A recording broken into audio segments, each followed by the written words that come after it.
Et bonjour à tous et à toutes et bienvenue dans Divulgation et Vérité, journal hebdomadaire bien sûr, avec comme pour invité Gérard. Salut Gérard. Bonjour Nicolas, bonjour à toutes, bonjour à tous. J'espère que vous avez préparé vos petites questions. Oui, j'espère aussi que vous avez préparé toutes vos questions parce qu'en fait, notre sujet sur l'éducation va durer un peu plus longtemps que prévu. C'est pas une demi-heure, ça va être une heure au complet. Et j'espère que vos questions seront très vite, bref et bref et très précises. Donc, ça nous ferait un très grand plaisir de les répondre. Euh, Tout d'abord, avant de commencer, j'aimerais dire à tout le monde qui est là sur Divulgation et Vérité euh, que on a repris le Hangout parce qu'on a vu qu'il y avait des trucs qui merdaient. Donc, du coup, on avait choisi de reprendre le Hangout. Et pour la petite astuce, je vais faire demain une vidéo sur le bilan de tout le site et la chaîne YouTube. Et le soir, c'est-à-dire demain soir à partir de 23 h, je serai en direct avec vous jusqu'à la fin des élections américaines. Donc, de 23 h jusqu'à 2-3 h du matin, voilà, je vais être en direct sur la chaîne YouTube sans Gérard, je vais être moi tout seul. Voilà, ceci dit, on va passer au thème qui est l'éducation. Et tout d'abord, comme d'habitude, on va vous mettre la définition avec le petit Robert là. Hein. Donc, que nous dit le petit Robert? Éducation. Il nous dit mise en œuvre des moyens propres à assurer la formation et le développement d'un être humain. C'est le petit Robert. Mais il n'y a pas que ça. L'éducation, c'est aussi l'éducation, non pas que par l'école et les professeurs, mais avant tout, et c'est obligatoire, par les parents. C'est la première éducation. Première éducation que tout le monde doit avoir. Donc ça, c'est au complet la définition de l'éducation. Donc tout au long de cette mission, on va bien sûr parler de pourquoi on a une éducation, par qui et comment nous l'avons, et quels sont les rôles de cette éducation dans notre vie. Donc, tout d'abord, on va laisser Gérard parler de tout ça. Ok, ça marche, hein. Donc, je précise donc l'éducation, c'est une action de développer les facultés morales, physiques et intellectuelles, si on résume, des êtres humains, et y compris des animaux d'ailleurs. En passant, on ne dresse pas un chien, on l'éduque. Bien, alors, il faut commencer au commencement, c'est-à-dire avant la création d'un corps humain, bien entendu. L'éducation commence comme ça, elle commence par les parents, parce qu'ils ont été enfants avant d'être parents. En principe, c'est comme ça que ça fonctionne. Bien, donc, avant la conception, certains ont pu le remarquer, certains sont plus ou moins voyants, etc. Il y a des quantités d'âmes qui viennent tourner autour du couple qui a en projet de fabriquer donc un corps humain, hein, physique, et certaines voyantes ou médiums voient ce qu'on appelle des papillons réels en physique ou pas, ou psychiquement, ça s'appelle psyché, le papillon symbolise les âmes d'ailleurs, et qui tournent autour du couple comme ça, parce qu'il n'y a pas qu'une, ce sont les âmes, comme je l'ai déjà dit, qui décident de s'incarner, mais il peut en avoir plusieurs. Donc, il faut être attentif à ça. Donc, il faut savoir d'abord décider si, oui ou non, vous voulez faire un enfant ou pas. Voilà, il ne faut pas le faire par hasard, c'est pas bon, pour résumer. Ensuite, pendant la conception, c'est-à-dire lorsque vous passez à l'acte de procréation, il faut en être parfaitement conscient et pas faire ça en dilettant sans faire exprès ou des choses comme ça, parce que ça créera dans un futur plus ou moins lointain, des problèmes. Il y aura des problèmes de communication. Alors, comment ça se passe? Donc, il y a des âmes qui tournent autour de vous parce qu'il faut faire attention. Vous pouvez avoir qu'un enfant ou des jumeaux. Hein, ça va même jusqu'à des octuplés. Ça s'est vu il n'y a pas tellement longtemps. Hein, 8 enfants. Donc, ça veut dire que, en principe, les âmes se mettent d'accord. Ben non, c'est moi en priorité qui ai demandé, qui ai choisi ses parents. D'accord? Donc, vous faites à l'écoute. Et qu'est-ce qui se passe? Alors, en principe, c'est un ou deux corps éthériques. En général, des jumeaux, ça passe Après, les triplés, quadruplés, etc., ou octuplés, hein, ça commence à devenir beaucoup quand même à gérer après. Donc, il y a des corps éthériques, ces âmes, donc fabriquent, c'est le corps astral qui fabrique des corps éthériques qui s'incarnent dès la première division cellulaire ou les divisions, s'il y a une intrusion de 2 spermatozoïdes dans l'ovule, hein, bien sûr, donc ça va donner des jumeaux. Et donc, ces corps éthériques, c'est-à-dire véhicules de quatrième densité, sont chargés de fabriquer, d'organiser les organes, etc., les futures structures des corps physiques de ces êtres. Alors, ce qui est intéressant comment dirais-je, pendant environ 3 mois, bah, c'est l'éthérique ou les éthériques qui travaillent, donc pas de souci. Mais au bout d'environ 3 mois, ce sont les corps astraux, le corps astral ou les corps astraux de ces entités, de ces êtres hein, qui étaient dans la salle précédemment, qui s'incarnent. Alors à ce moment-là, il devient important de parler au fœtus, de parler au fœtus. Je dis au singulier ou au pluriel, d'accord? Parce qu'à ce moment-là, vous ne savez pas combien il peut y en avoir, sauf des cas exceptionnels, d'accord? Et donc, il faut parler. Parce que, contrairement à ce que vous pensez, même un fœtus, il enregistre votre voix, il s'habitue à la voix de sa mère, à la voix de son père ou du compagnon de son père, s'il est présent. Malheureusement, de plus en plus, les pères sont absents d'ailleurs. Bon, enfin bref, c'est autre chose. Donc, il convient de parler au fœtus. Et ça va vous faciliter le dialogue dans le futur quand l'enfant sera né. Alors, là, quand vous arrivez à ce moment-là, au bout de 3 mois de gestation, donc le corps astral s'est incarné, il convient de choisir des prénoms masculins, féminins, parce que tous les fœtus, donc les futurs corps physiques en formation, sont féminins à la base, forcément. C'est la mère qui donne son énergie pour fabriquer ses corps, d'accord, physiques. Ils sont tous féminins. Il n'y a pas les sexes ne sont pas masculins et féminins, ne sont pas différenciés à ce moment-là, juste après 3 mois de gestation. Et donc, faut choisir des prénoms, mais à la fois masculins et féminins. Est-ce que vous ne savez pas si ça va être un garçon ou une fille, ou des garçons ou des filles, etc. D'accord? Donc, il faut être un petit peu à l'écoute parce que ces entités qui sont incarnées, le corps astral communique avec vous quand vous rêvez la nuit. Vous allez dans l'astral, vous le vouliez ou non, vous n'êtes pas conscient, j'appelle ça des dormeurs, mais tout le monde y va. Et c'est obligatoire, sinon vous ne pourriez pas vivre. Si vous n'allez pas vous reposer, c'est comme celui qui restera en permanence dans sa voiture qui ne sortirait pas se dégourdir les jambes. D'accord, hein, imaginez le problème que ça peut causer. Et donc, c'est la même chose. Donc, pendant que vous rêvez, etc., bien ces corps astraux communiquent avec vous et vous demandent en réalité, vous disent comment vous voudrez s'appeler quand ils vont naître. Alors, c'est à vous d'être à l'écoute. Ensuite, arrive le moment, au bout de 4 mois, vous allez pouvoir, en imagerie médicale, style échographie, donc de savoir combien vous avez d'êtres en formation dans votre utérus. Si c'est 1, si c'est 2 des jumeaux, ou 3, ou 4, ou plus. Bon, voilà. Il faut quand même le savoir. Donc, alors, après, les autres véhicules, c'est-à-dire les autres densités, vous savez qu'on a au minimum 7 corps, on en a plus que ça, qui s'emboîtent les uns, j'en ai déjà parlé, je l'ai déjà écrit. Donc, après le corps astral, les autres densités s'incarnent et s'emboîtent les unes dans les autres dans les fœtus. Alors, si vous avez des octuplés, ça fait du monde, hein, pour la maman, dans son ventre.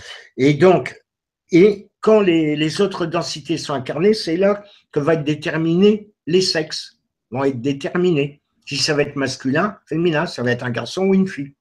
C'est uniquement à partir de ce moment-là. Et donc, à ce moment-là, il est intéressant de refaire de l'imagerie médicale pour voir qu'est-ce que c'est comme sexe et donc de pouvoir confirmer si on va l'appeler d'un nom masculin ou d'un nom féminin, le futur bébé. D'accord? Ensuite, c'est la naissance. Alors, la naissance, c'est merveilleux, là, une naissance, d'accord? il est souhaitable, parce qu'on le voit de plus en plus rarement, que le père soit présent. Parce que si le couple est uni et là, a fait consciemment un enfant, enfin, a fabriqué un futur corps physique, donc un enfant qui est en cours de formation, l'enfant, même avant de naître, enregistré la voix de son père, la voix de sa mère, etc. Ce qui se dit et tout ça, c'est enregistré dans son subconscient. Peu de gens le savent, je vous le dis. Et donc, il est souhaitable quand l'enfant naît que le père soit présent. Pas que la maman, comme on voit beaucoup, deux fois. Alors, je vais préciser une chose. Alors, attention, le nouveau-né, ce n'est pas votre propriété, ce n'est pas un jouet. Le nouveau-né, c'est une âme qui était dans l'astral depuis un certain temps, qui vous a choisi comme parent pour pouvoir accomplir sa mission, ce qu'il a à faire pendant son incarnation sur la Terre. C'est extrêmement important. Ça peut être une âme qui n'est pas en correspondance avec vos propres vibrations, ni avec celle du père ou de la mère. Alors, faire attention à ça, en être conscient pour ne pas avoir des problèmes quand l'enfant va grandir. D'accord? Alors, ce qui se passe souvent, et moi je l'ai constaté, il y a des papas qui ne supportent pas les cris intempestifs des bébés, d'accord? Même des mères, ça s'est vu. Le bébé, il faut qu'il grandisse, il lui faut de l'énergie pour que son corps grandisse, se structure, finisse la croissance, ça s'appelle. Donc, aux heures normales, ses repas, au départ c'est des biberons, il est préférable que la mère allaite l'enfant parce qu'elle a des anticorps dans son lait maternel qui immunisent l'enfant. Et les enfants qui sont allaités par la maman sont toujours mieux portants et moins malades que les enfants qui sont allaités avec des laits synthétiques. D'accord? Alors, il peut arriver que le bébé pleure en dehors de ses heures de repas, je vais dire, pour n'importe quoi. Alors, il faut veiller à l'orientation du lit, parce que si le lit ou le couffin du bébé est mal orienté, par exemple est-ouest, le bébé va mal dormir. Et donc, il va pleurer plus que la normale. Même chose, un bébé, lorsqu'il est né, il voit l'éthérique. Vous avez perdu cette faculté. C'est pourquoi je vous ai écrit un article pour vous réentraîner à le voir. Il voit l'éthérique, c'est-à-dire s'il y a des êtres négatifs qui traînent dans sa chambre, eh bien, le bébé, ça lui fait peur. Il essaie d'alerter ses parents, c'est pour ça qu'il pleure, parce qu'il ne sait pas parler à cet âge-là, ce qui est normal, d'accord? Mais lui, les voit.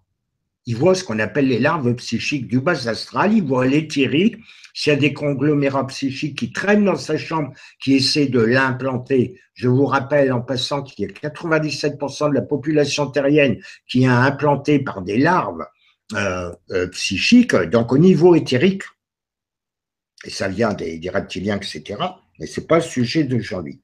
Donc, veillez à l'orientation du lit nord-sud, ou sud-nord, peu importe. Si le bébé pleure à tort et à travers, ce n'est pas le moment, dort mal, etc., essayez de voir, de le réconforter, le bébé. Il y a une raison, et la raison, ce n'est pas la maladie, c'est parce qu'il voit des choses que vous ne voyez pas dans l'éthérique. Donc, il est important de le savoir, ça. Allez, surtout pas secouer un bébé, hein, parce que là, les cervicales sont fragiles, vous risquez de le tuer d'ailleurs. Ça s'est déjà vu. Bien. Après, le bébé, faut le prendre, il faut lui faire des câlins, il faut lui parler, il faut jouer avec lui. Il adore ça, vous verrez les beaux sourires qui vont sortir. Le bébé, il voit l'aura aussi des gens. S'il y a des gens bien, je veux dire, qui s'approchent du bébé, vous allez voir le grand sourire qu'il leur fait. C'est des gens qui ne sentent pas bien, il ne va pas se sourire, il va faire une drôle de bouille. Il faut que vous soyez attentif à tout ça, d'accord? Parce qu'il vous dit beaucoup de choses, mais vous avez perdu l'habitude de comprendre ça. Alors, la petite enfance, si on arrive à la petite enfance, il faut écouter l'enfant quand il commence à parler un petit peu. C'est pour ça, si vous avez parlé à l'enfant tant qu'il était dans l'utérus, ça l'entraîne déjà à parler votre langage, votre langue. Ok, c'est pour ça que je vous ai dit ça au début. Ok, il aura beaucoup plus de facilité à s'exprimer quand il sera né. D'accord?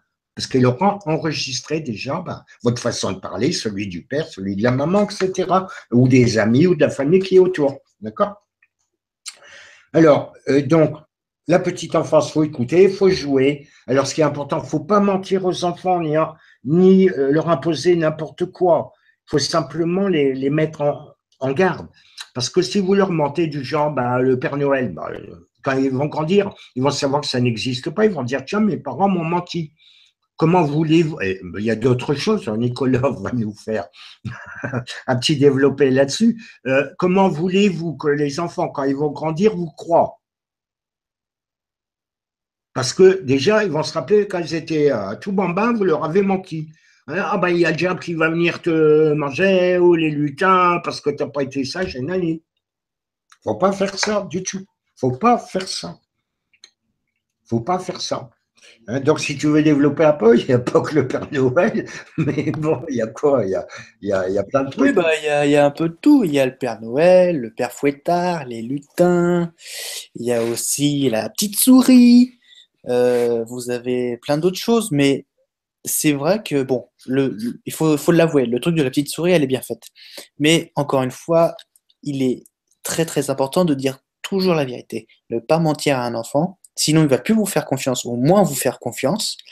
Et du coup, vous allez avoir à amener des conflits futurs et ça va pas trop vous plaire. Donc il faut vraiment, dès le départ, mettre tout d'accord, dire la vérité, dire que voilà, le Père Noël, c'est de la daube, c'est de la connerie.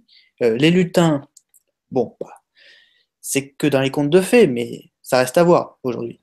Et puis, exact, etc., etc. Donc, il faut, dès le départ, même si pour vous, ça vous semble banal ou bête, il faut avoir les bases, les fondements pour avoir justement une relation stable avec votre enfant. Voilà, une relation de confiance mutuelle. Hein, parce que, attention, les enfants, contrairement à ce que vous pensez, pour beaucoup, sont beaucoup plus évolués que les parents, surtout à l'heure actuelle. Et ils ont beaucoup plus de conscience, beaucoup plus élevée. Hein, surtout à ce moment, je le remarque beaucoup. Maintenant, un autre conseil pour bien apprendre vos enfants quand ils sont en petite enfance, il faut leur enseigner ou leur apprendre en jouant. Parce que en jouant, c'est là qu'on apprend le plus vite. Moi, je l'ai fait avec mon propre fils. Lorsqu'il est rentré en maternelle, il savait lire, écrire et compter. La directrice était tout affolée, nous a appelé, il y a un problème. Comment? Un problème? Il a fait de travers. Ben non, il sait lire et écrire. Ben oui, mais en jouant. En jouant. Rien qu'en jouant avec des petits cubes et tout ça, il a appris avec les lettres majuscules à écrire son prénom, puis après son nom, avec, etc., etc. Enfin, hein, toujours en jouant, en jouant. Et vous verrez, si vous suivez mon conseil, nos conseils, que les enfants apprennent beaucoup plus vite en jouant. Parce que quand un truc ne leur plaît pas, si ça ne joue pas, le jeu est important. Ça se fait dans beaucoup de systèmes stellaires, hein, partout, les enfants apprennent en jouant. Sinon, c'est rébarbatif, il y a une espèce de blocage, donc ils n'assimilent pas bien les enseignements. C'est la même chose pour les chiens, d'ailleurs, c'est en jouant qu'ils apprennent le mieux, hein, pour les éduquer, entre autres. Hein. Mais n'importe quel animal, d'ailleurs. Alors, ce qu'il faut aussi, il faut éviter de punir. C'est-à-dire punir le martinet ou la fessée ou la claque, ça, à bannir complètement. À la limite, on peut dire, tu vas aller dans le coin, expliquer la connerie ou la bêtise. Tous les enfants font des bêtises, hein, j'en ai fait, tout le monde en fait, c'est normal.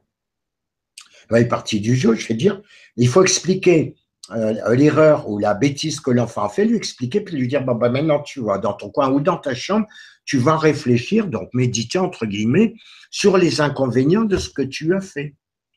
Plutôt de lui foutre des baffes ou du martinet, ou c'est pas comme ça qu'il faut faire. Pas du tout. Il faut l'amener à réfléchir sur les conséquences de la bêtise qu'il a fait. D'accord? Sachant qu'il faudra lui apprendre les produits dangereux, de ne pas aller les tripoter, comme on voit beaucoup, il y a beaucoup d'accidents à ce niveau-là. Maintenant, il appartient aux parents aussi de ne pas laisser de l'eau bouillante quand l'enfant commence à marcher sur la gazinière, avec la poignée qui sort, l'enfant tire dessus, il se fait ébouillanter. Hein, parce qu'il y a l'éducation des enfants, mais il y a l'éducation des parents aussi. D'accord? Tout va de pair. D'accord? Alors, il faut laisser beaucoup de temps aux enfants pour jouer. C'est important pour l'évolution, la maturité, contrairement à ce qu'on pense. C'est beaucoup plus important que toujours être en train de travailler, piocher. Regardez les gens, hein, donc c'est boulot, dodo, métro, dodo, là, ben, vous voyez comment ils sont stressés. Regardez, vous le voyez autour de vous. Pourquoi? Parce qu'ils ne prennent pas le temps de jouer. Alors, quand on arrive à la préadolescence, alors ce qu'il faut pas imposer l'orientation professionnelle. Faut pas forcer, bah moi, tu vois, je fais tel métier, dit le père, bah toi, tu feras comme moi. Ou tout ça, ou que ce soit la mère. Faut pas faire ça. C'est le libre arbitre. C'est la première loi universelle.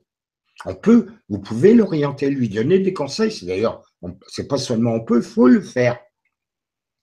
Hein, donc, il faut surtout pas frapper, c'est pareil. Bon, bah, quand c'est la préadolescence, bah, l'enfant va faire des bêtises, hein, comme tout le monde en fait. Et c'est le pas là, il faut commencer à le tabasser à coup de ceinture hein, ou à coup de baffe. Faut pas faire ça. C'est pas comme ça qu'on arrive à quelque chose. Après, vous allez le cabrer et vous aurez une incompréhension. Surtout si dès le début, vous lui avez menti. Là, il va s'en rappeler. D'accord? Alors, quand il devient adolescent, bah, c'est un moment quand même relativement difficile. Donc, ce qu'il y a, et ça, j'en remarque, ça va, il y a peu de parents qui sont à l'écoute de leurs enfants. Moi, je l'ai constaté de maintes fois, encore maintenant, où les parents, bah, ils rentrent du boulot, ils n'ont pas le temps, je suis occupé, il y a la ménage à faire, il y a la vaisselle, et donc ils n'ont pas le temps, ils ne sont pas à l'écoute de leurs enfants. Alors après, bah, les enfants, ils vont parler bah, avec leurs petits copains ou petites copines, et tout ça, puis bah, il y a des conneries qui sont faites, qui sont dites. Hein, donc, il faut être à l'écoute, il faut expliquer les choses aux enfants. Moi, j'ai constaté beaucoup bah, des gamines que les mamans leur avaient pas expliqué des tas de trucs qui sont importants pour elles. Des questions, par exemple, les cycles menstruels, les petits problèmes génito-urinaires que rencontrent parfois les filles, tout ça. Les mamans n'ont pas eu le temps occupé d'apprendre, c'est à moi qu'on venait demander. Ouais. Hein, voilà. Même chose pour les garçons. Alors, bon, après, quand on arrive, bah, c'est pareil à la puberté, bon, bah, c'est le moment délicat. Hein. Tout le système hormonal est en train de travailler, de se transformer complètement. Donc, c'est là qu'il faut être prudent parce que les enfants, quand ils sont mal éduqués, là, vont être très rebelles et tout ça, ça peut aboutir à des catastrophes. D'accord? Psychologiques ou même des violences, etc. Ça se voit. Hein. Donc, c'est pareil, il faut expliquer, il faut être à l'écoute, il faut conseiller, mais ne pas imposer, ne jamais imposer. Ça, il n'y a que sur la terre qu'on voit ça imposer des chefs. Tu ne feras pas ci, tu ne feras pas là. Non, ça n'existe pas. On conseille. Il y a le libre arbitre. Il n'y a que sur cette planète. Non, non. On prend par exemple, pour une certaine religion, je ne vais pas citer, mais tout le monde va comprendre, les 10 commandements, par exemple. Hein, tu ne feras pas ci, tu ne feras pas là. Tout ça, ça n'existe pas. Hein, il n'y a que sur Terre. Nulle part. Dans aucun univers, dans aucun système, ça n'existe, ça. Alors après, ben, quand on arrive, puis je vais arrêter un petit peu, on va voir s'il y a des questions, vers la majorité. Alors, quand l'enfant ben, arrive à sa majorité, donc elle est fixée à 18 ans à l'heure actuelle, d'accord. Quoi qu'il y a un autre problème, c'est que la majorité sexuelle, ils vont la fixer à 10 ou 12 ans, je crois, maintenant, là. Quelque chose qui court comme ça, là, dans les cerveaux. C'est-à-dire que, en fait, il y a, alors pour vous mettre au courant, hein, il y a le secrétaire général, celui qui va bientôt démissionner de son mandat, c'est Monsieur Ban Ki-moon, le Coréen du Sud. Il a fait justement une loi qui va bientôt appliquer. Avant la fin de son mandat, il le veut. Il a fait une loi que, en fait, les enfants pourront être ce que vous voulez, hein, abuser ou même frapper ou ce que vous voulez à partir de 10 ans. À 10 ans, ils peuvent faire ce qu'ils veulent. Voilà. Alors que c'est intolérable. Mais il paraît que c'est un projet en France aussi, hein, d'après ce que j'ai entendu dire. Bon, on verra. Alors, donc, quand ben, l'enfant arrive à la majorité, donc il faut être à son écoute hein, tout le temps. Le conseiller, toujours ne pas imposer ni orienter de force. Il trouvera l'enfant sa voie lui-même. Hein. Il n'a pas les mêmes goûts ni les mêmes couleurs que ses parents, forcément, ni les mêmes capacités, ni les mêmes orientations, ni la même mission pendant son incarnation. Donc, et par la suite, bah, quand l'enfant grandit, il faut être présent. Hein, les parents sont faits pour ça, hein, et les grands-parents aussi. Donc, voilà, ce qui se passe à l'heure actuelle, c'est beaucoup d'enfants, comme les parents travaillent tous les deux. Les enfants, quand ils rentrent de l'école, ils sont livrés eux-mêmes, les pauvres. D'accord? Alors, on les voit ou traîner dans la rue, ils font des mauvaises rencontres avec des personnes qu'il ne faut pas, etc. Et voilà le problème. Alors que dans le temps, les parents s'occupaient, principalement les mamans, de l'éducation des enfants. Et ça se perd. Je ne parle pas des familles monoparentales qui se voient aussi de plus en plus aussi, où là, il y a un déséquilibre pour l'enfant, qu'il soit garçon ou fille, un déséquilibre parce qu'il manque un des parents. Hein, parce que la vie, tout est double. Hein. Si on prend l'élément le plus abondant dans l'univers, c'est l'hydrogène. Ben, c'est pas un atome d'hydrogène, c'est 2 atomes, c'est dihydrogène, H2. L'oxygène, c'est pareil, c'est pas un atome, naturellement, c'est dioxygène. On parle de tout et par couple dans l'univers. Vous savez, le plus, le moins. Voilà, voilà. Bon, je vais laisser mon ami Nicolas parler un peu. Oui, oui. On va regarder s'il y a des questions. Oui, bah, on va regarder après s'il y a des questions, mais c'est vrai que tu as raison. Et il faut tous dire, et un enfant, quand il vient dans la famille, c'est un couple entier. C'est une aide, c'est une- un atout supplémentaire. C'est voilà, c'est vous formez déjà un couple à vous deux, et quand vous avez votre enfant, et ben vous avez le couple en entier. Et donc tout le monde s'aide, et il faut justement appuyer l'éducation, ou même encore plus, hein, que ce soit pas que l'éducation, sur l'enfant, et que l'enfant après vous fasse le même en retour, mais plus tard, bien sûr, ou même à l'instant. Ça peut dépendre des âges et de la réflexion de l'enfant. Voilà, donc on va passer aux Bien, bien. questions, aux conseils et tout, des personnes qui a. Et en fait, pour résumer, il ne faut jamais forcer ni les enfants, surtout pas, ni personne d'ailleurs. Hein, c'est pas bon de forcer les gens, parce qu'après on fait les choses avec des goûts, d'accord?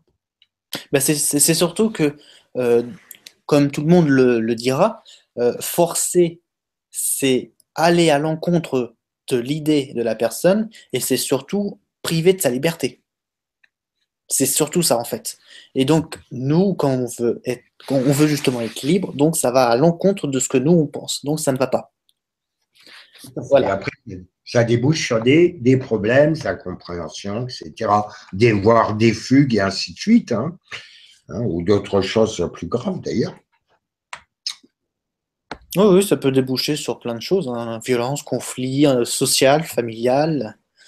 Et des fois, j'ai même pour juste une info comme ça, j'ai un ami, et bah, il était, ses parents étaient séparés, hein, je tiens à le dire. Et tellement qu'en fait, il avait un peu, dans une période, hein, je parle, c'était pas tout le temps, c'était un moment dans une période de lui, il avait un peu, pas, c'était pas une nécessité de voir les parents, il était un peu dégoûté. Et du coup, tout, tout se rattrapait sur les grands-parents. Et j'ai même une amie, elle a passé toute son enfance, de A à Z, chez ses grands-parents. Voilà. Donc, c'est pas forcément que les grands-parents. Les grands-parents sont là aussi pour apporter leur touche, leur, on va dire leur style de faire, de manière. Mais le central, c'est les parents.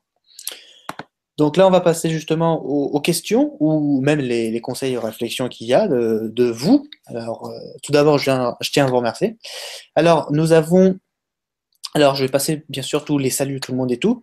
Il y a Marie-Hélène Dourte qui nous dit le docteur Édouard Bach, donc la fleur de Bach, disait que le rôle des parents était d'élever les enfants, c'est-à-dire en fait les élever spirituellement. Oui, tout à fait. Bah, c'est même une nécessité, j'ai envie de vous dire. Tout à fait, tout à fait. Sachant, petite parenthèse, qu'il y a des enfants qui sont plus élevés spirituellement que les parents. Hein. Donc, même chose, j'ai oublié de le dire, lorsque des enfants et j'en vois de plus en plus, et je ne suis pas le seul à en voir, qui ont la souvenance de leur vie antérieure ou de leur origine qui n'est pas spécifique à la planète Gaïa, qui viennent d'ailleurs. Et quand ils disent ça, leurs parents, moi ça m'est arrivé quand j'étais tout gamin, j'avais à peine 5 ans. Et quand j'ai su parler et m'exprimer, je leur disais des choses, vu que j'ai la mémoire de toutes mes incarnations précédentes sur cette planète. Et ben, ils me traitaient de fou, mes parents ne comprenaient pas, et puis ils me rejetaient. Donc, en fait, ça débouche sur le fait que l'enfant ne comprend pas, que les adultes, ses parents, ne comprennent pas ce qu'il sait, lui. Et donc, il finit par se renfermer sur lui-même. D'accord? Parce qu'il y a une incompréhension. Et où les enfants, dans leur jeune âge, quand ils rêvent, ils font consciemment. Bon, ben, quand ils essaient, quand ils peuvent s'exprimer, en parler à leurs parents ne comprennent pas. Alors, ça débouche sur des tas de trucs, et puis les parents ont été mal éduqués par le système éducatif de l'école, entre autres, les gouvernements, etc. Donc, commencent à dire des bêtises, des contre-vérités aux enfants, donc elles commencent à leur bourrer le crâne et à l'école et les parents, et donc les enfants finissent par perdre ces facultés qu'ils ont à la naissance. Donc faites attention à ça si vous voulez que les enfants évoluent rapidement, très haut au niveau vibratoire. Il faut le savoir. Oui, voilà, voilà, c'est ça. Et puis, j'ai envie de vous dire, tu parlais tout à l'heure, Gérard, des enfants qui, quand ils naissent, ils se rappellent de toute leur mémoire.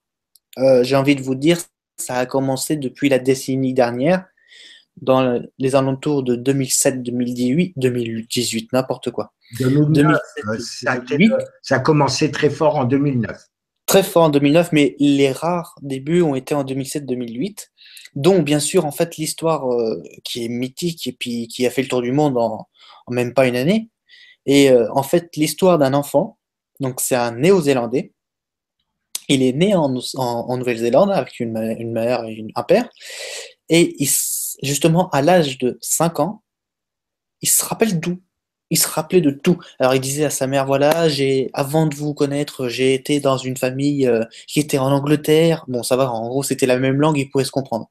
Mais elle était en Angleterre, donc enfin au Royaume-Uni, parce que c'est l'Écosse en vrai. Donc c'est pas l'Angleterre, c'est l'Écosse, mais c'est au Royaume-Uni. Et puis ils disent, voilà, j'avais habité dans cette maison-là. Donc il racontait tous les détails.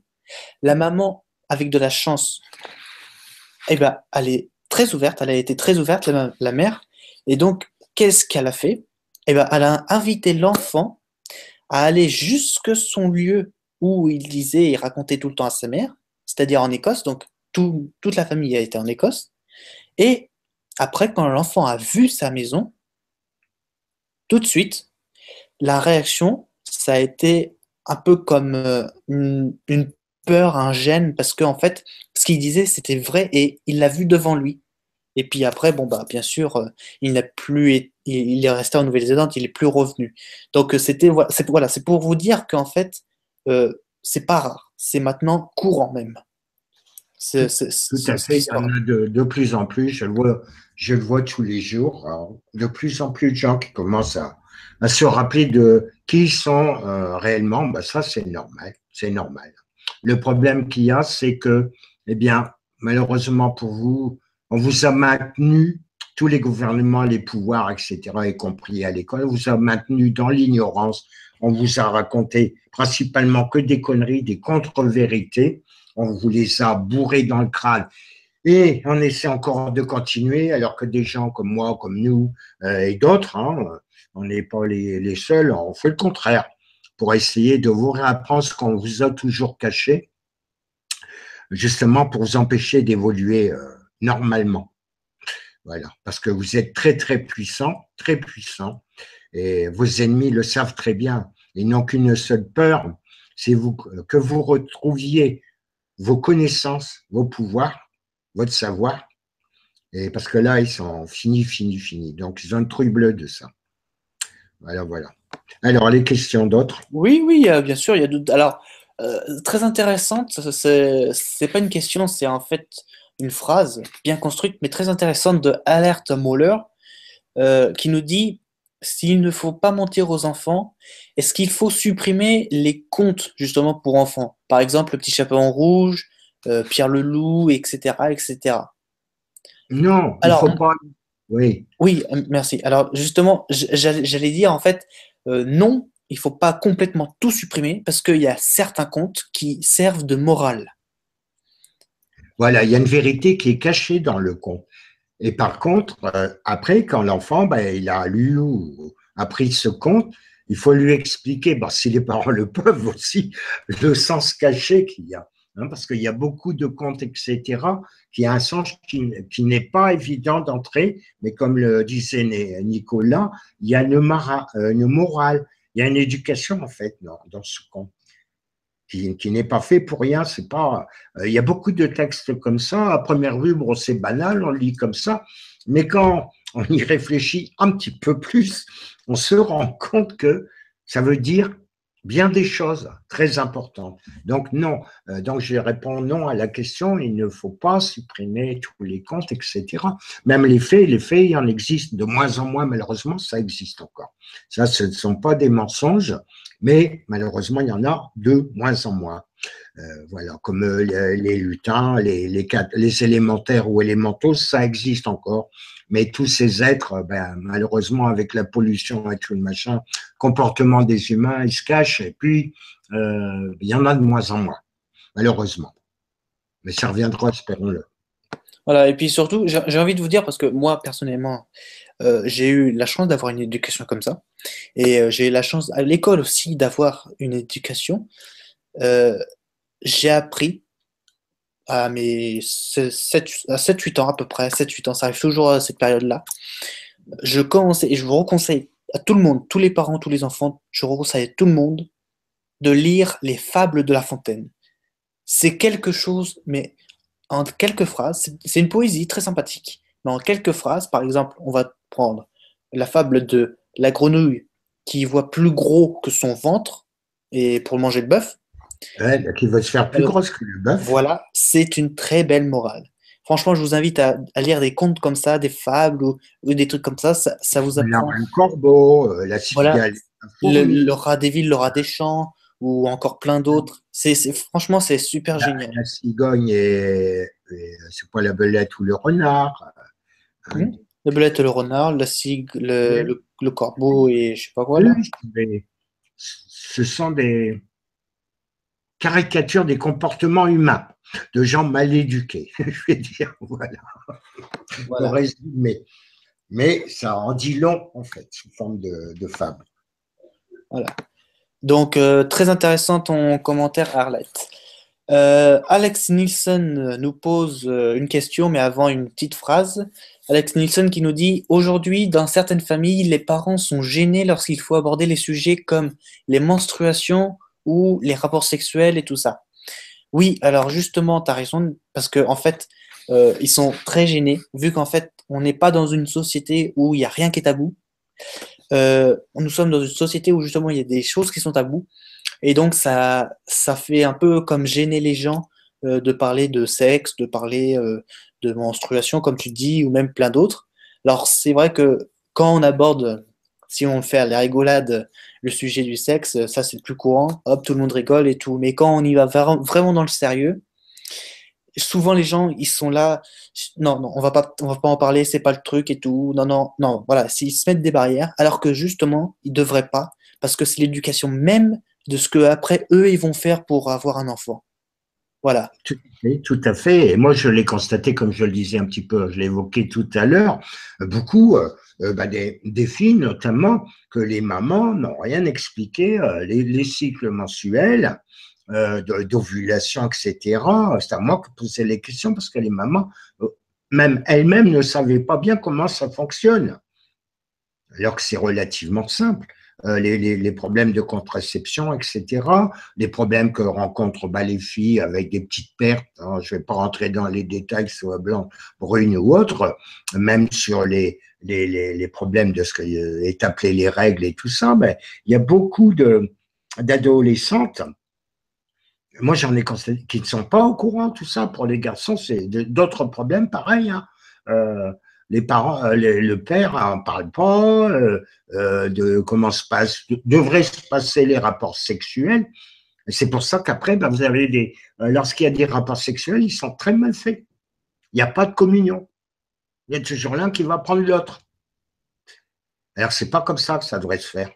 C'est pas comme ça que ça se fait ailleurs, sur cette planète.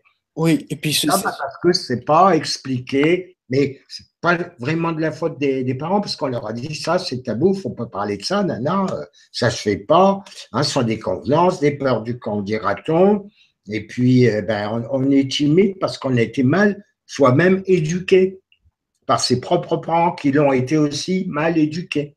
Donc voilà. Alors bah, il faut que vous changiez, quoi. C'est ça pour les nouveaux parents. Donc voilà. c'est ça, et puis Et tout à surtout, fait naturel. oui, voilà, et puis j'ai envie de vous dire, il n'y a pas que les parents aussi, parce que il y a aussi les grands-parents qui sont là, et si vous pouvez vous rattraper sur les grands-parents pour qu'ils vous expliquent certaines choses dont les parents ne veulent pas, c'est super. C'est un truc qui est à faire aussi. Pour ma part, moi, mes grands-parents du côté de ma mère m'ont donné carrément le livre de tout ce qui est pour faire l'amour, les rapports sexuels, qu'est-ce que l'amour, etc., etc.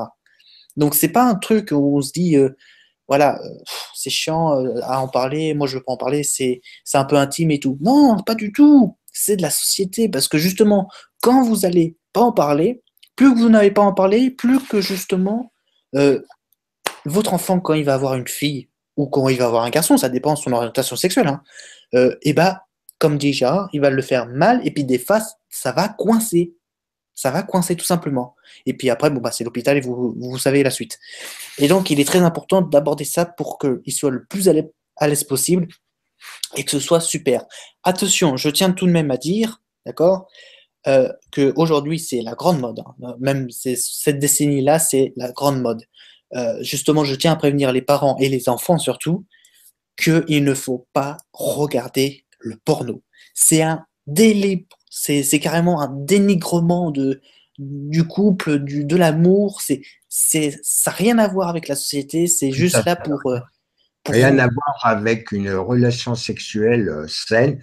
En Voilà. fait, à l'origine, une relation sexuelle, c'est le partage de deux entités, la communion des champs énergétiques, la mise en résonance des deux vibrations des deux partenaires.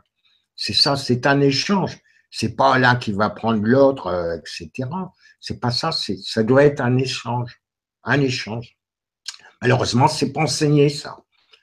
Et donc, voilà. Et alors, bon, ben, moi, je vous dis, la majorité des gens, quand ils ont des rapports sexuels, ils font très mal. Ils ne savent pas s'y prendre. Très mal fait. Ils ne font pas suffisamment attention à l'autre partenaire, hein, que ce soit masculin ou féminin, peu importe. Donc, voilà. Bon, ben, ça, c'est pas tellement de votre faute parce que vous n'avez pas été éduqué. On tombe dans le sujet d'aujourd'hui, d'ailleurs. Mal éduqué. Et Voilà. oui, voilà. Donc là, nous avons la question, parce que c'était tout à l'heure la phrase, là, on a toujours la question de Alex Nilsson qui nous dit, est-il possible de bien éduquer son enfant même si on a un travail qui nous pompe toute notre énergie? Ben, bien sûr que oui. Bien sûr que oui. De toute façon, c'est même une obligation. Même si tu as un travail qui te pompe pendant 12 heures, moi je l'ai fait. Bon, j'ai pas un enfant, mais bon. J'ai fait 12 heures et puis après, bon, j'étais claqué. Mais c'est un enfant. Si tu as un enfant, tu fais par exemple 12 heures, ça c'est pas possible. Tu dois faire maximum 10, 11 heures, allez, maximum. Tu fais 10, 11 heures dans ta journée, tu es là, tu reviens à la maison, tu es complètement claqué. Et bien justement, profite avec ton enfant de ton énergie qui est ultra épuisante là, pour que justement tu parles, tu te relaxes avec lui, tu te relaxes avec ton enfant, que tu joues, ou etc., que tu te divertis un peu, que tu te sortes les idées du boulot, tout simplement. Tout à fait, parce qu'il y a beaucoup de parents, bon, ils rentrent du boulot crevé, l'enfant vient pour poser une question au papa ou à la maman. Ah ben attends, j'ai pas le temps, j'ai ça à faire, j'ai pas le temps. Pas faire ça. Il faut, par exemple, lui dire, bon, attends, c'est quoi tu veux? C'est ça. Pour l'instant, tu vois, je suis occupé, on en parle après. Il faut pas l'envoyer bouler, balader comme beaucoup le font. C'est pas bon parce que l'enfant va se renfermer sur lui-même. Il va aller ailleurs chercher ses réponses. Parce que c'est normal qu'un enfant ait des questions. Et donc, si les parents ne sont pas capables de répondre au questionnement de l'enfant, ils vont essayer de le savoir par ailleurs et risquent de tomber sur des personnes qui ne sont pas compétentes ou qui sont mauvaises ou qui vont leur dire des conneries, des bêtises, des contre-vérités qui vont orienter leur esprit dans une mauvaise direction. D'accord? Si vous me suivez. Donc, on comprend que les parents, en rentrant du travail, sont fatigués, un peu énervés, s'ils ont passé une mauvaise journée, sont fait engueuler par leur patron ou un truc comme ça. Mais l'enfant, il est pour rien. Il faut dire, bah, tu vois, bon, bah, là, il faut que je prépare à manger, tu vois, je suis fatigué. Écoute, je prépare à manger, on va manger, puis on en parle après. Voilà. Et comme le dit Nicolas, bah, de jouer, ça va vous détendre. Jouer avec des Legos, avec n'importe quoi. Faites une partie de 4-21 ou de cartes, ou ce que vous voulez. Ça va vous changer les idées aussi, vous, parents. Hein, puis l'enfant sera content que vous occupiez de lui, parce qu'un enfant, c'est comme un animal.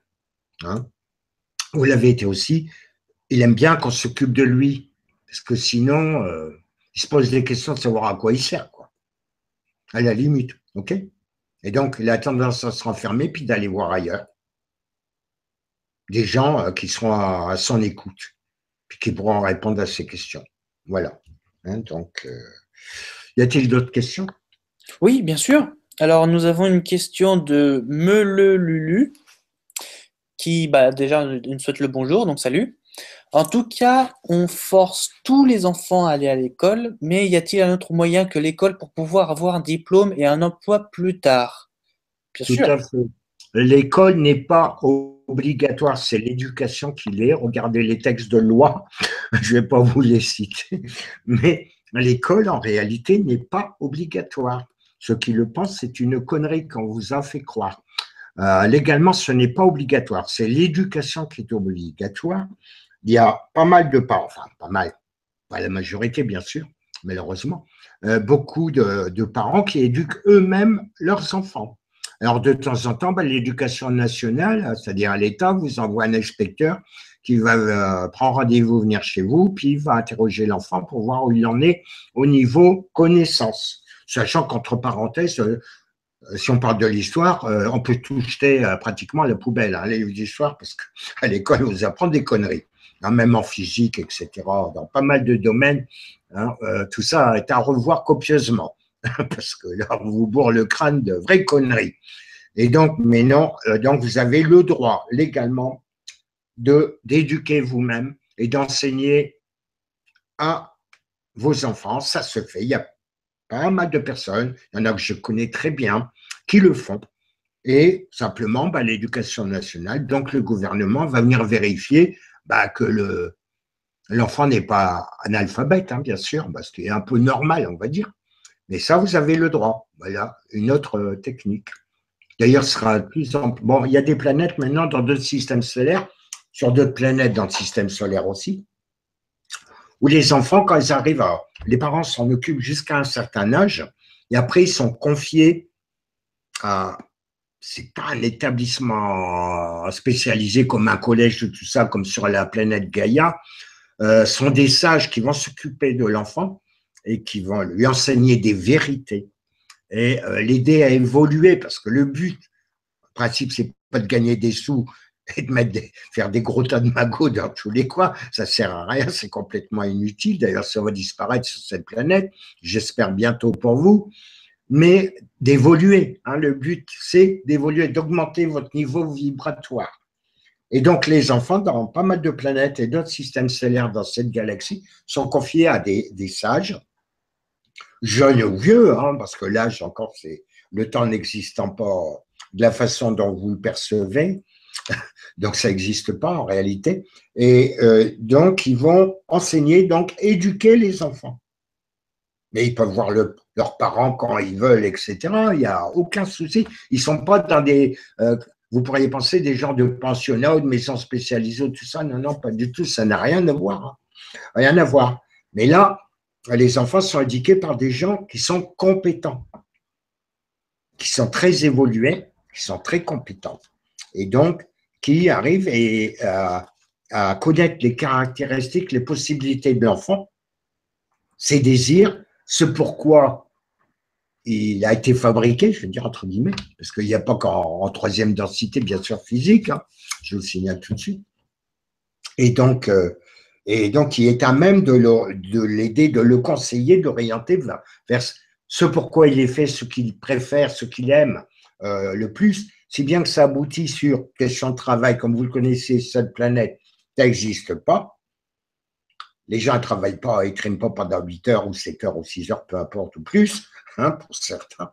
Et les gens qui sont obligés de travailler, de faire un boulot qu'ils n'aiment pas, à contre-cœur, ça les stresse, ça ne va pas. Là, les gens, ils font ce qu'ils aiment faire. Donc, ce n'est plus un travail, mais un plaisir. Ils le font, leur travail que je mets entre guillemets, par plaisir, parce que c'est un plaisir. Voilà, voilà, la grosse différence. J'espère que ça viendra sur ces planètes. Mais bon, voilà comment ça se passe. Bon, on n'y est pas malheureusement encore, mais bon, voilà, c'est en train de changer. Un petit peu de patience. Oui, oui, oui. Et puis surtout, j'aimerais dire à tout le monde que maintenant, faut le voir hein, dans l'école, dans l'éducation nationale, il faut s'apercevoir qu'il y a de plus en plus d'enfants, et ça, c'est pas nouveau, il y a de plus en plus d'enfants aujourd'hui qui demandent l'école à domicile. Pourquoi? Parce que tout simplement, soit ils n'ont pas les sous, soit parce qu'ils n'ont pas le temps, donc ils préfèrent que les profs se déplacent, ou soit parce que c'est l'enfant, il a envie d'être concentré, justement, il est mieux à l'aise chez lui qu'à l'école, il n'est pas perturbé, et donc forcément, il va mieux apprendre. Ça, c'est clair. Et puis en même temps, entre parenthèses, justement, pour faire, pas la promo, mais le truc, c'est que en ce moment, le développement de professeurs à domicile se fait très rapidement. Et le problème qu'il y a aujourd'hui, c'est qu'il y a plein de professeurs, mais souvent, les parents n'appellent pas les professeurs à domicile. Donc, ce qu'il y a, c'est qu'il y a une tonne de professeurs à domicile qui attendent justement d'être là, appelés, mais que personne n'y pense, parce qu'ils sont toujours dans, voilà, il faut aller à l'école, il faut aller dans le public, dans le privé, voilà, il faut aller dans un établissement. Alors que justement, ça peut se faire aussi très bien de chez vous. De toute façon, et je peux ajouter, si tu permets, Nicolas, qu'avec les ordinateurs à l'heure actuelle, il y a des endroits où ça se fait, les enfants se réunissent en petits groupes, pardon, et grâce à chacun ayant leur ordinateur portable, il y a un professeur qui leur donne des cours en direct qui lui est chez lui le professeur. Et les enfants sont pratiquement chez eux ou en groupe restreint et donc apprennent comme ça beaucoup plus facilement. Parce que quand vous voyez, moi j'étais à une époque quand mon fils était en primaire et puis après en collège, j'ai été président de fédération de parents d'élèves pendant 4 ans de collège. Eh bien, quand vous voyez, j'ai toujours allé à ce niveau-là, entre autres, que des classes surchargées, jusqu'à 35 élèves dans une classe. Vous ne vous rendez pas compte.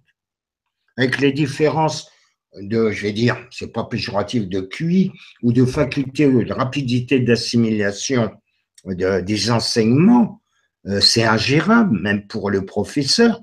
Il ne peut pas s'occuper de tout le monde. Donc, l'enseignement qui est donné est bâclé. Bâclé.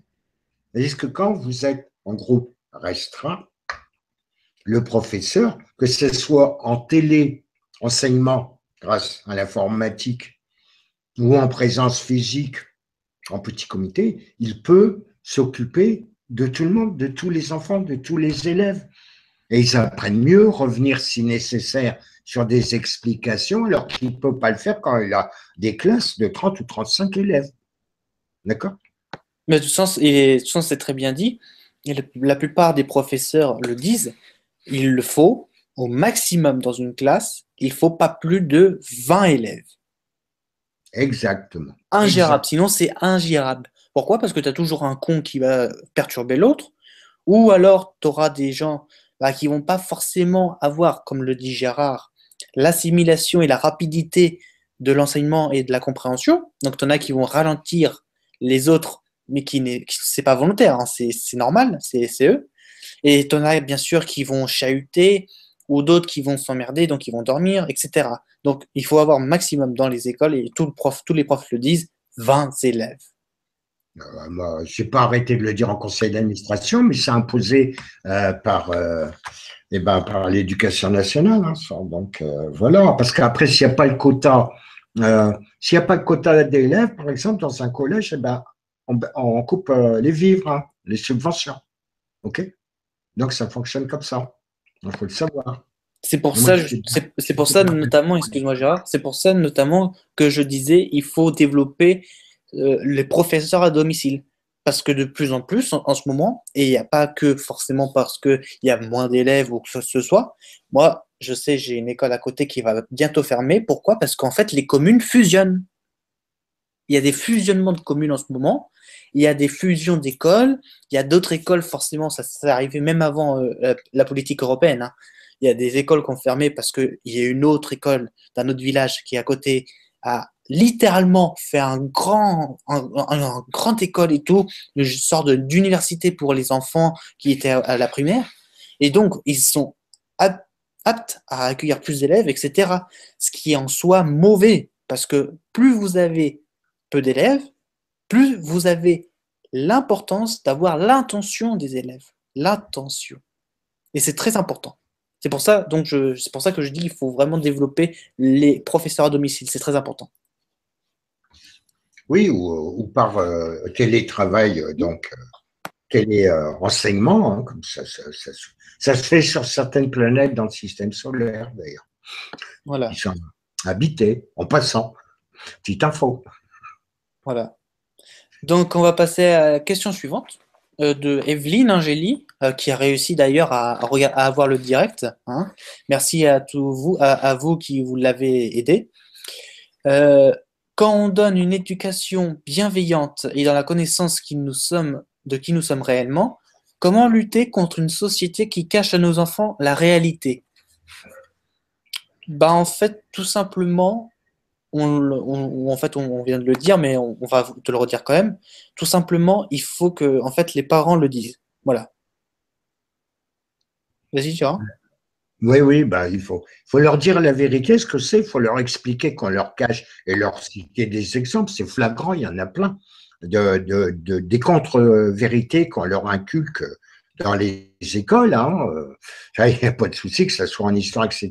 Donc les parents, si eux ont des connaissances de, de réalité, de vérité, hein, et d'ailleurs, il faut la connaissance pour évoluer. Si vous n'avez pas la connaissance, le savoir, vous ne pouvez pas évoluer. C'est la base même de l'évolution. Et donc, faut pas avoir peur du quand dira-t-on. Faut en parler, faut l'expliquer à vos enfants. Hein, faut vous en ficher complètement du quand dira-t-on, parce que les gens, oui, mais ben oui, je suis d'accord, ça, bah oui, mais si j'en parle, les gens vont me regarder de travers. Ben voilà, les gens, ça vous bloque tout ça. La peur, c'est horrible. Non, non, il faut le temps, il faut l'expliquer à vos enfants pour les amener à réfléchir. Et peut-être que les enfants ont plus d'idées que vous, d'ailleurs, pour vous apprendre des choses, que vous seriez surpris à partir du moment où vous les libérez, vous ne les maintenez pas dans un carcan, dans la matrice qui existe, où vous êtes vous-même enfermé pour la plupart d'entre vous. Hein, donc, à partir du moment où vous avez un dialogue naturel avec votre enfant, je le disais tout à l'heure, est à l'écoute, de pouvoir discuter sans tabou de tout sujet à vos enfants quand ils ont des petits problèmes ou des petites envies ou des petites copines ou n'importe quoi. À partir du moment où c'est ouvert, vous n'aurez pas de difficultés. Mais toujours dire la vérité, ne pas dire de mensonges. Quand vous ne savez pas, dire écoute, là, on va se renseigner, renseigne-toi, je vais me renseigner, je ne sais pas. Et puis, il faut le dire, il ne faut pas raconter du n'importe quoi. Comme j'entends dire, d'ailleurs, dans certaines émissions, je ne vais plus d'ailleurs participer, quand j'entends dire des contre-vérités qui vont jeter le doute dans les esprits des gens, hein, alors qu'il faut que les gens se réunissent. C'est la force et pas les diviser, parce que vous avez assez divisé pour vous maintenir en esclavage, donc il ne faut pas en mettre une couche. Hein, donc, et ça, donc, il faut en discuter, dire les vérités que vous connaissez à vos enfants, en parler avec eux, et puis voilà, il n'y a pas de problème. Maintenant, si des gens, en général, ce sont des gens qui connaissent rien, qui se ficheront de vous, qui diront, faut pas avoir peur du candidat. Oh, ouais, celui-là, non, non, il croise ovni. Ben, on croise ovni, ben, pour, il a qu'à ouvrir les yeux, il en verra. Et puis voilà, par exemple. Hein. Et puis ainsi de suite. Non, non, faut pas. Faut vous sortir de la matrice du carcan. Hein. Vous avez été appris malheureusement comme ça, et puis vos parents et vos grands-parents et vos arrière-grands-parents ont été appris comme ça. Quoi, comme là, il y a très très très longtemps, les gens étaient beaucoup plus ouverts que maintenant. Quoi. Mais Oui, contrairement. puis c'est surtout que euh, moi, mon père, il m'a dit ça très tôt. La génération de nos parents, donc c'est-à-dire toi, Gérard, ta génération, quand ils sont allés à l'école, ils n'ont pas appris ce que nous, on apprend aujourd'hui. C'est-à-dire que nous, on n'apprend pas aujourd'hui qu'est-ce que la fonction de l'arbre dans la vie. Mon Hum, père l'a appris. Mon père a hum, appris qu'est-ce que c'était son rôle dans la vie. Quand il m'a dit, le jour où il m'a dit l'arbre, ça te donne de l'oxygène, moi j'étais bouche bée parce que je ne savais pas. hum. Voilà. Encore une Comme, fois, un comme changement de programme, et en plus vous le voyez tous les ans, un changement de programme qui justement n'est pas normal. On n'a pas à changer un programme. On fait un programme et après c'est toute la vie. embrouillé pendant un moment, ils ont sorti les maths modernes, tout ça, que les gosses ne comprenaient plus rien, les parents encore moins d'ailleurs. Je me souviens, on apprend, on dit, ah ouais, c'est la tête de l'arbre. Ben, c'est pas vrai, c'est ses jambes qui sont en l'air. La tête, elle est dans le sol parce que c'est là qu'il mange. Il mange des minéraux dans le sol, là. Là où il a ses racines, c'est sa bouche. Et c'est pas en Oui, l'air. Là, on bah, vous apprend l'inverse, vous voyez, on vous apprend l'inverse. Mais les anciens savaient ça. Bon. c'est pour ça d'ailleurs que on dit toujours qu'il faut arroser au pied de l'arbre. Parce que c'est au pied de l'arbre, justement, que l'eau C'est va ça. être absorbée. C'est pas C'est dans les ça. branches. Non, là, bah, c'est là, bah, d'ailleurs, les fruits et les fleurs, c'est les organes reproducteurs. Je vous signale en passant, idem pour tous les animaux, c'est entre vos cuisses, hein, vos organes reproducteurs. Les uns, c'est le même, d'accord? Si vous réfléchissez, vous comprenez tout de suite. OK? Voilà. Donc on va passer justement à une question suivante. Euh, c'est plutôt on va dire un conseil. C'est Stop Bobard qui nous dit l'école contribue seulement à faire des enfants stupides. On leur enseigne ce qu'ils doivent penser et pas comment. Ils seront plus dociles et obéiront plus facilement. Bah, bien sûr, C'est exact, 100%. Très bien, Stop Bobard. c'est bien. Voilà, c'est ça. C'est le principe de la matrice. Très bien vu. Merci à toi. Patrice Penat qui nous dit salut les amis, comment accompagner au mieux nos enfants face aux frustrations, manques, etc. dans un monde qui offre autant de choses inutiles, on ne peut pas dire oui à tout. Merci encore. Euh, en fait, justement, tu nous parles de frustration et tout. Il faut savoir c'est quoi le mot quand avoir de la réflexion, voilà. Il faut avoir de la réflexion en soi. Et plus tu prends du recul, et justement, ton enfant doit le faire de même, et plus en fait tu verras par la suite ce que tu en penses de ton recul. Et avec ça, tu te prendras moins la tête, tu seras moins en colère. D'ailleurs, la colère n'est pas bonne, bien sûr, et tu auras moins de conflits, et donc tu auras de plus en plus, si tu l'adoptes, hein, ce conseil-là, tu auras une vie plus aisée. Il faut changer de référentiel. Parce que quelque chose, par exemple, qui apparaît important sur l'instant, ah, ça. Euh, mais si on change de référentiel, c'est-à-dire avec le recul, comme tu le dis, Nicolas, on se rend compte ben, que c'est pas nécessaire cette chose-là. C'est pas nécessaire. On peut très bien s'en passer. On ne sera pas beaucoup plus heureux parce qu'on aura cette chose-là qu'on a convoité sur l'instant, par exemple, ou se mettre en colère sur l'instant si on, pourquoi je me suis mis en colère? Mais c'est idiot. On perd de l'énergie, puis on risque de choper des maladies. C'est idiot. Hein, donc, la Donc, frustration, c'est un état de conscience, parce qu'on est dans une société de consommation où on vous pousse à consommer, à consommer. On prend l'exemple, les téléphones mobiles à l'heure actuelle. Vous ne pouvez plus changer les batteries. Vous ne pouvez plus les changer. Une fois que la batterie elle a été rechargée X fois, ben c'est bon à la poubelle. Hein. Faux, ça, c'est faux par contre. Il n'y a pas tous les téléphones. Il y a une partie des Et téléphones. la majorité, Parce hein, que moi j'ai mon Polaroid. Là, tu vois, je te le démonte, la coque et tout. ouais, Je peux ouais. changer ma batterie. Donc, du coup, en fait, c'est sur certains téléphones qui sont bien sûr vieux. Par exemple, pas forcément vieux, bien sûr, je dis vieux Non, parce non, qu'il non, les y a les nouveaux, bah, Samsung, voilà, un très les nouveau, HTC et tout. un très nouveau, bon, bah, tu peux enlever la coque hein, pour changer la SIM, la carte SIM, mais tu n'accèdes pas à la batterie. Hein. Avant, tu pouvais, sur des plus anciens téléphones, enlever la batterie et puis la changer quand elle était. Bon, bah, c'était très cher, d'ailleurs. Tu pouvais. Donc, bah, là, c'est pareil. Si on prend les imprimantes, bah, les imprimantes, bah, moi je les répare. La mienne, elle est très vieille. Elle fonctionne toujours très bien avec son scan et tout. Et ben, plus ça va, on augmente le prix des cartouches d'encre pour forcer les gens. Bientôt, les cartouches d'encre vont coûter plus cher que l'imprimante elle-même. Et donc, pour vous forcer à changer. Et ainsi de suite pour beaucoup de choses comme ça. Société de consommation. Ah, d'ailleurs, j'aimerais dire par ailleurs que, comme je vous l'ai dit, moi j'ai mon Polaroid là, hein, vous voyez. Donc là, en fait, vous avez la batterie, d'accord? Et du coup, sur certains téléphones aussi, comme les Samsung, HTC, Motorola ou d'autres, à savoir qu'il n'y a que à Apple, donc c'est-à-dire l'iPhone, et sur certains téléphones de chez LG, parce qu'il y a Google qui s'est mis aussi, dont les batteries sont soudées et que tout est soudé. Or, si vous prenez les autres téléphones, même Gérard est là, tu démontes ta coque et tu accèdes à la batterie. Or, petite astuce, tu accèdes à la batterie, là, donc tu la démontes. Donc là, je la démonte, même si le téléphone il est actif, hein, je m'en fous, tu vois. Après, tu as tout derrière. Tu vois, tu as tout un référencement, tu as des chiffres, comment il s'appelle et tout. Ah, les codes À barres. noter aussi, bien sûr, je tiens à noter que sur les Samsung, moi je ne l'ai pas parce que je l'ai enlevé. Mais sur les Samsung, vous avez un petit pli ici. Généralement, vous avez un petit pli pour prendre la batterie directement. Sachez que dans ce petit pli et dans le petit plastique que vous avez autour de la batterie, c'est un petit logiciel d'espionnage.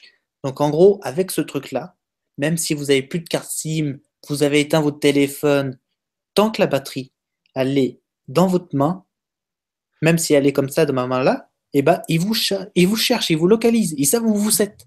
Donc si vous avez un petit plastique autour de la batterie, enlevez-le. Enlevez-le, tout simplement. Donc voilà, c'est ça. Tu veux parler, Gérard? Non, bah, c'est un peu le même truc avec les cartes d'identité. Hein. Il Oui, y a ce voilà. qui est fait pour bloquer au niveau du chakra de la gorge, mais aussi pour localiser les gens. Donc, bon, bah là, faut le savoir, hein, on est espionné de partout. Hein. Ils sont capables de savoir les touches que vous tapez sur votre ordinateur à l'heure actuelle. Donc, voilà, enfin, plein de choses comme ça, mais c'est un autre sujet, quoi. Y a-t-il encore des questions, Nicolas, sur le Ah sujet? bah, j'ai envie de te dire, il y en a même une avalanche. Bah, Euh, avançons alors, parce que l'heure tourne. Voilà, donc on va épargner, bien sûr, excusez-nous, hein, on va épargner tous les petits conseils ou même les bonnes phrases qui nous ont bien mis sur le commentaire. D'ailleurs, on vous remercie d'avance. On va lire que les questions. Donc, je vois qu'il y a juste deux questions. Euh, de Marianne, la première de Marianne, donc notre amie Marianne, on lui fait la petite bise là. Marianne, bioénergéticienne, qui nous dit: Je veux de vos t-shirts Gaïa, où peut-on les commander? Alors, oui, c'est vrai, c'est pas le sujet, mais bon, on va te dire: si tu veux commander un t-shirt, tu vas sur le site confédération de la libération de Gaïa.wordpress.com. Ensuite, tu vas en haut, tu auras plein de rubriques. Tu vas dans la Ah, rubrique boutique, et ensuite, tu défiles jusqu'à ce que tu vois le t-shirt. Tu cliques là où il y a marqué t-shirt avec le prix, et ensuite tu as juste à commander sur PayPal, et ça viendra directement à moi la facture, et depuis, je pourrai t'envoyer le t-shirt. Voilà, ouais. tout En simplement. indiquant ta taille, pas en taille 36 ou tout ça, mais si Oui, c'est M, surtout, L, je tiens à dire exactement, merci Gérard. Si vous commandez des t-shirts, des sweatshirts ou des choses qu'on a besoin de votre taille, mettez-les, et j'insiste, c'est vraiment important, parce que pour moi, sinon, je ne peux pas faire la commande et après, vous allez attendre comme un con. Mettez dans le mail confédération-libération-gaïa@gmail.com votre taille, donc XL, L, S, M, ce que vous voulez. Vous la mettez avec toutes vos coordonnées, même ceux que vous avez manqués. Et là, je pourrais faire la commande entièrement et vous envoyer l'article. Je tiens à dire ça parce qu'en fait, au début de mes commandes, les gens, ils ont juste cliqué sur oui, je veux acheter. Donc, j'ai eu des achats. Le premier, ça a été un t-shirt. Le problème, c'est qu'en fait, il ne m'avait pas donné la taille. Et donc, il avait attendu 5 jours comme un con avant qu'il me dise qu'il faisait justement une taille XL. Et donc, je tiens à vous dire, si vous voulez pas attendre 5 jours comme un con ou comme une conne, allez, commandez le t-shirt et ensuite, dans l'immédiat, juste après, envoyez-nous sur le mail confédération-libération-gaïa@gmail.com votre taille et à ce moment-là, ce sera expédié tout de suite. Voilà, je vous remercie. Donc, on va passer à la question suivante.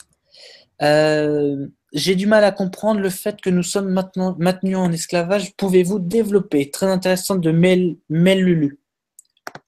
Bon, tu développes ou je développe? Bah, je t'en prie, moi j'ai un truc à faire sur mon portable, vas-y. Bon, maintenu en esclavage. Alors, comment? D'abord, il y a des techniques. D'abord, pour vous maintenir en esclavage, d'abord, c'est vous maintenir dans l'ignorance. C'est-à-dire vous enseigner, vous enfoncer dans le crâne des contre-vérités. Vous cachez les vérités essentielles de qui vous êtes, comment vous êtes fabriqué. Moi, je m'évertue d'ailleurs, si vous l'avez remarqué, à faire le contraire. On s'évertue à vous diviser complètement. On vous amuse avec des petites conneries, des choses qui n'ont pas d'importance. Hein, quand vous amusez, puis dans votre dos, pendant ce temps-là, notamment pendant les vacances, on pond des textes de loi qui vous briment de plus en plus. On vous espionne, on vous empoisonne. Alors, il n'y a pas que les chemtrails, on vous empoisonne dans la nourriture, dans les vaccins, dans les médicaments, y compris les animaux d'ailleurs, et les plantes aussi qui sont vivants aussi. Et tout ça pour vous enfermer dans ce qu'on appelle la matrice. On vous apprend à l'école, c'est le sujet d'aujourd'hui dans l'éducation, des choses bien déterminées. On vous dit, oui, tu réussiras jamais dans ta vie si tu n'es pas… voilà, on fait de la division. Oui, il y a le premier de la classe, il y a le dernier de la classe. Alors, ça n'existe pas sur d'autres planètes, dans d'autres systèmes. On fait tout être est important, qu'il soit fort évolué ou pas, qu'il soit animal, végétal, minéral ou humain, qui fait partie de la catégorie animale. Tout être a la même importance. Il n'y a pas de plus grand, de plus petit. La question d'hierarchie, de chef de gouvernement, de moi j'ai réussi, moi je suis qu'un raté, ça n'existe nulle part. Il n'y a que sur cette planète que ça existe. C'est ça, la matrice. C'est ça, vous maintenir en esclavage.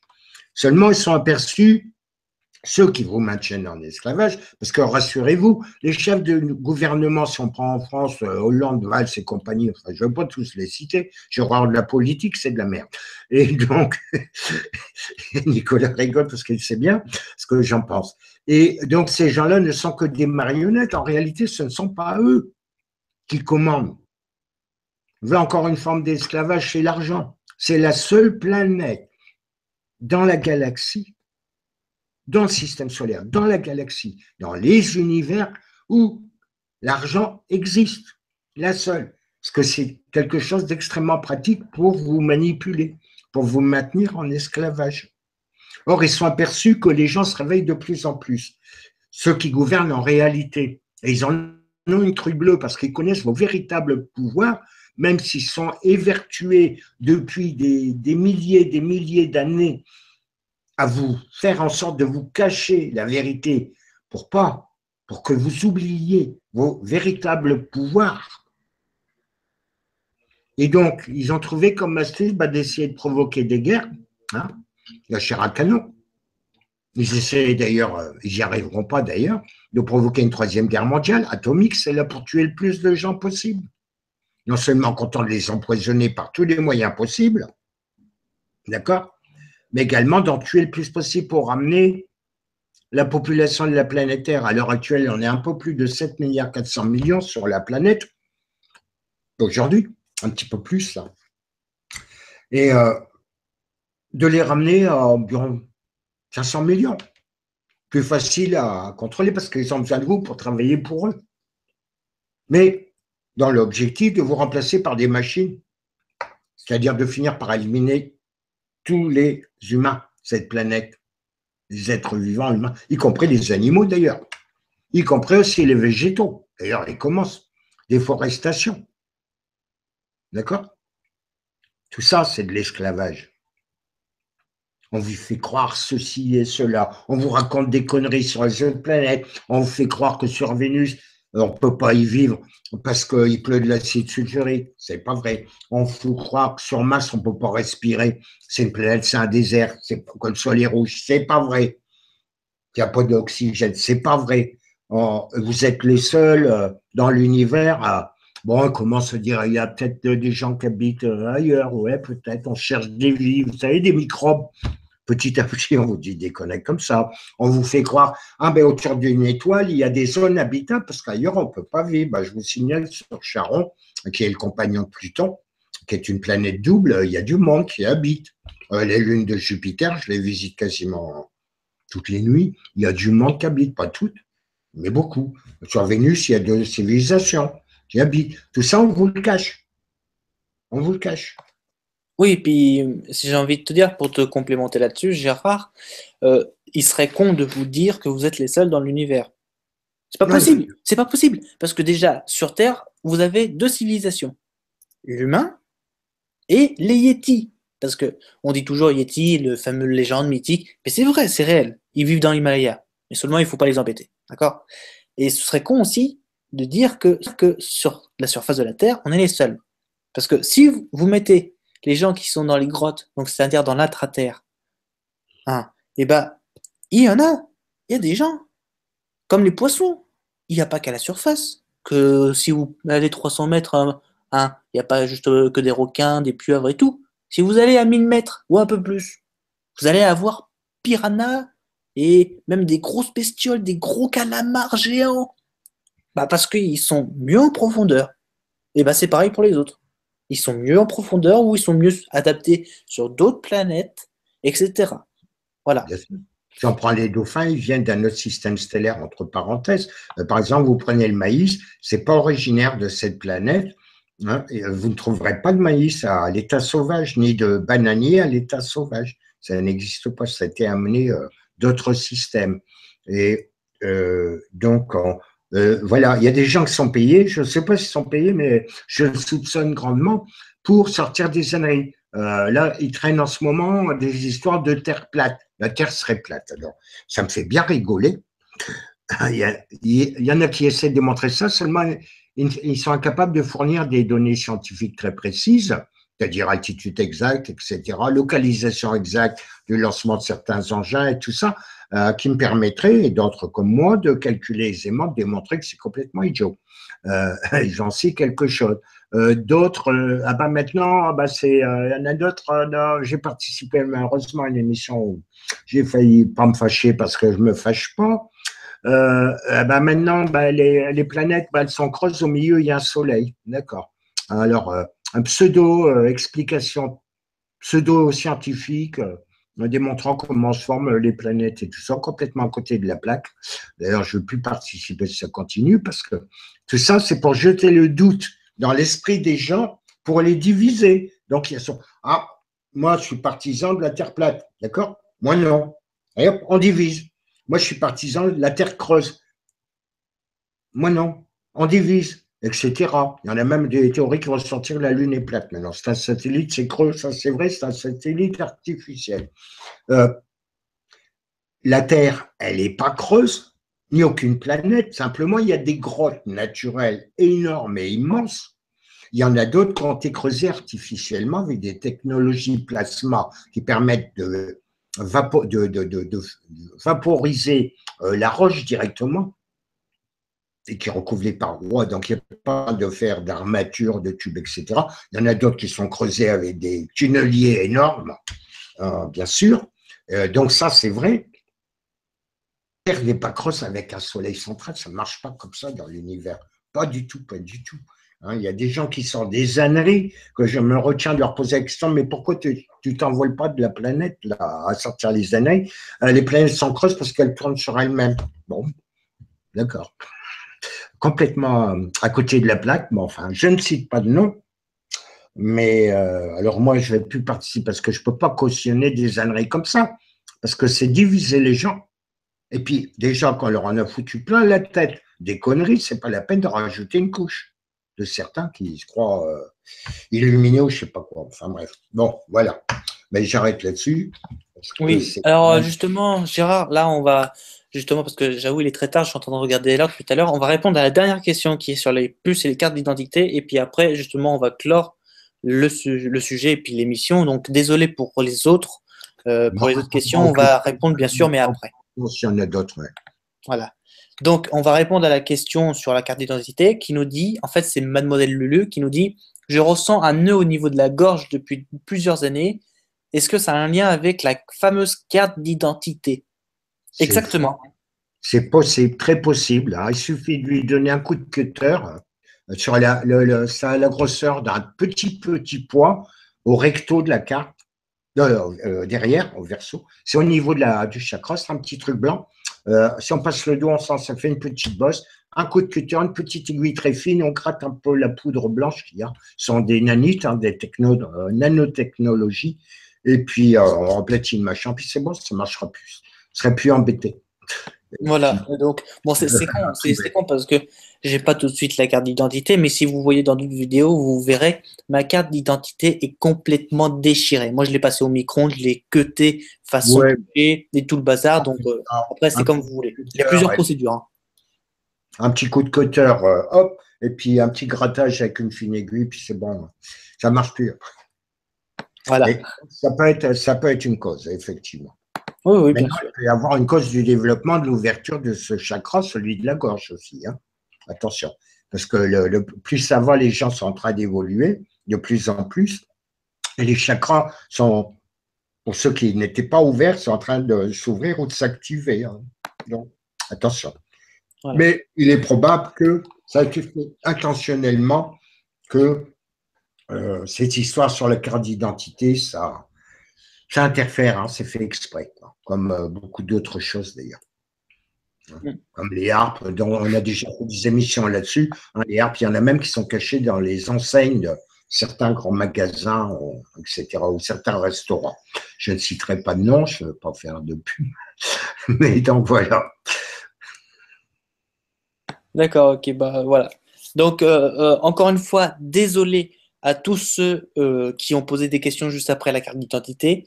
On ne pourra malheureusement pas vous répondre tout de suite, mais bien sûr après, parce que On là, va le nous avons faire. largement dépassé. On répondra à tout le monde. Voilà, on répondra par clavier, donc, parce que là, on a largement dépassé le temps. Donc, pour clôturer, je vous remercie à tous d'avoir participé. Merci pour vos questions très intéressantes. Vos conseils aussi, c'est très intéressant. Merci à toi, Gérard, d'avoir participé à l'émission. Mais je t'en prie, je suis là pour ça, hein, pour vous aider. Voilà.